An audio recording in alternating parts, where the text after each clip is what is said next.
Assuming I were in a class with my peers, the speech is geared toward college students, both those with cars and those using public transportation. In an increasingly commercialized world, everything comes at a cost, even free stuff.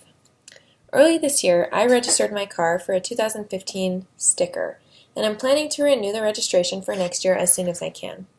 I paid $211.50 just to legally drive my car around Utah, a car for which I already pay auto insurance, gas, normal maintenance work, a parking permit at my apartment, and of course, my loan.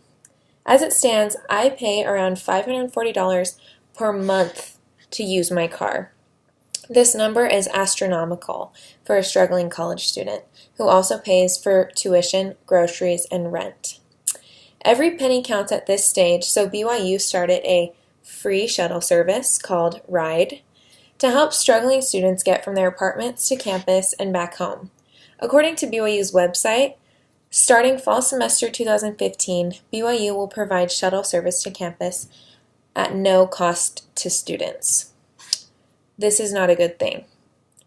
The problem is that BYU is charging students for this shuttle, but instead of charging those that use the shuttle, they're charging those that have cars to park. Fall semester 2015 has also marked the seemingly random beginning of parking fees for students.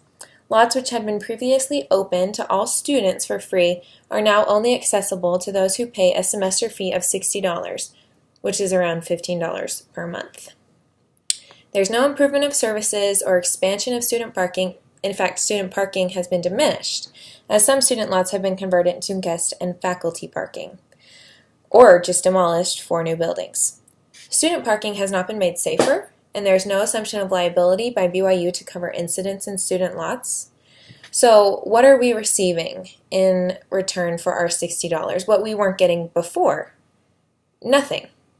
The problem is that BYU has begun charging students who have previously secured a mode of transportation and already pay a great deal of money to operate that mode of transportation, our cars, to park in their parking lots, trading no real benefits for those fees, at least none that have been included in tuition, that have not been included in tuition in the past.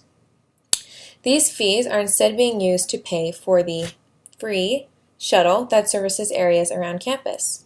On the same page that announces the new shuttle system and says that there will be no cost to students for the free shuttle service, BYU also says that in order to provide for the shuttle, BYU will begin charging students to park in the majority of student lots on campus. This is excepting 3 small student lots that are still free to be parked in. There is a major contradiction in the announcement. By supplying a shuttle at no cost to all students, which really only services some because I have a car so I don't use it, BYU is placing the cost on the shoulders of other students. Students like me who now have to pay an extra $15 per month on top of the already $540 that I already pay in order for someone else to get free transportation. The solution that I give now is to charge the students who use the shuttle for the shuttle services. Students who don't own cars don't have to pay for auto insurance, gas, loan payments, registration, maintenance work, or parking permits. If that were the case for me, I would be saving over $500 per month. At a basic level, students that use the shuttle service also pay for tuition, groceries, and rent like I do. So the huge financial difference lies in having a car, and again, that's over $500 worth of a difference per month. So $15 per month to pay for a shuttle that students without cars will be using is logical. It is a normal process in a capitalist economy, and it's how BYU should have structured the financial support system for the shuttle in the first place. Because we live in a society where it is normal and natural to trade money for services, usually one's own money for services directly benefiting the self. Think about this.